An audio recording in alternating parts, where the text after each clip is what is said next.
when I didn't have appointments, I would make sure to dress up. Because if I show up to my home office in sweatpants and a t-shirt, I was like, if somebody called me to list their house and said I need to be there in 30 minutes, Yeah. it's like, plus I could sense a different energy when I'm on the phone if I was suited up or not. That is so true. That is so true. Yeah, and it makes a big difference. I mean, I haven't done it with like really a suit, but I'll tell you what, I was dressed kind of like dress casual once, a few times when I was doing the cold calling and whatnot. And then you feel a different energy than like if I'm wearing shorts and a t-shirt and flip-flops. It's a total different energy, 100%.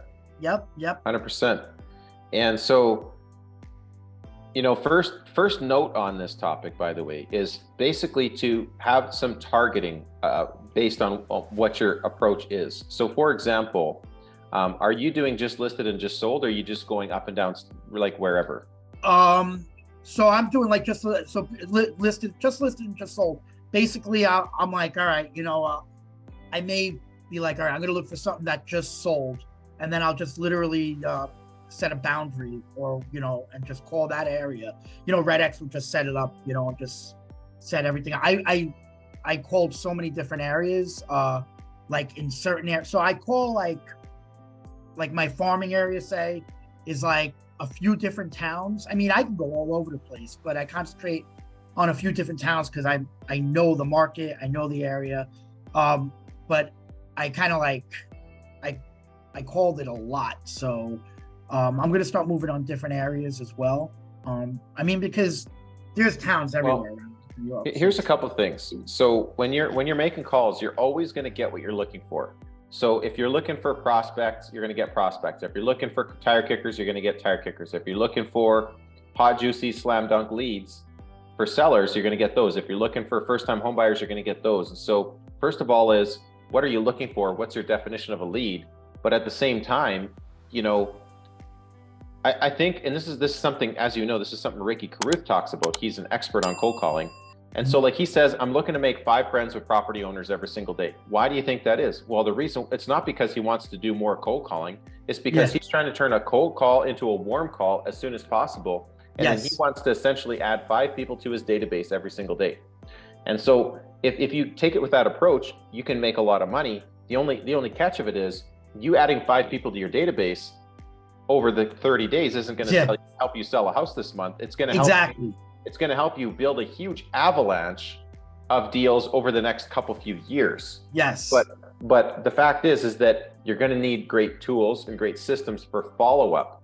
And so my point is, your database is number one most important, but if you need to get paid right now, as quick as possible, as soon as possible, you should be targeting through, and redX is perfect for this. You should be targeting for sale by owners and expireds. It's still a cold call, but the fact is, without a doubt, definitely. Right. But the fact is, with an expired or with a for sale by owner, they actually need to sell their house.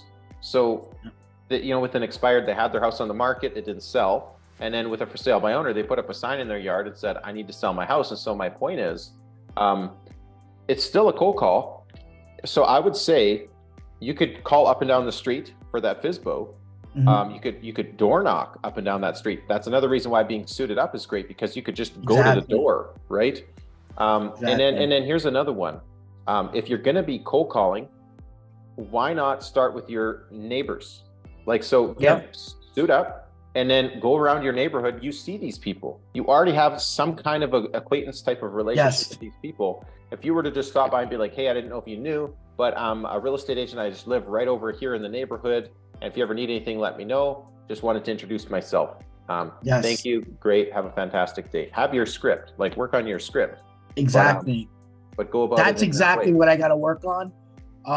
Because where I am, it's a gold mine. It's literally, I live in a co-op. It's like garden apartments. I mean, I own the co-op, but it's like 2-floor apartments. And I live right down the road from a big hospital. And I get people that move here, and they're leaving in like 2 years. And half of the people in my block I don't even know, because they just moved here and I had no clue. So I need to pay more attention to my neighbors, because I could have made so much business. Right. If I was actually doing that. So now you saying you're in a condo. So the fact is you could just literally cold call your building. Matter of fact, you could cold call your building and turn your building into a piece of your database. Yeah. And you just treat that as your territory, and then you could expand within the block or a couple blocks.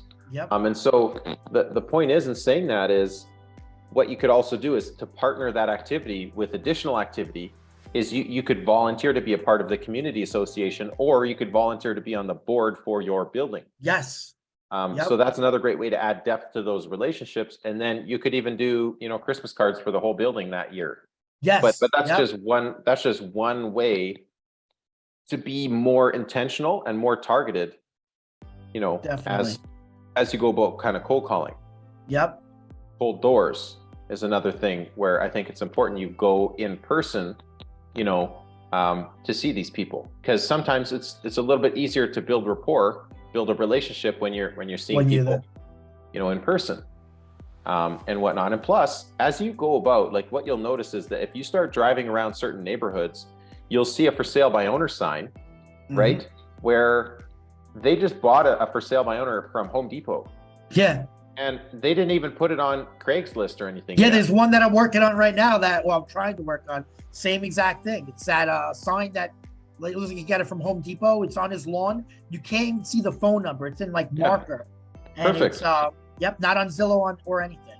Those are the best leads, because they haven't put it online. They might be seniors, didn't know where to go. They put up a for sale sign, and then you're the realtor that comes to the rescue. Right place, right time.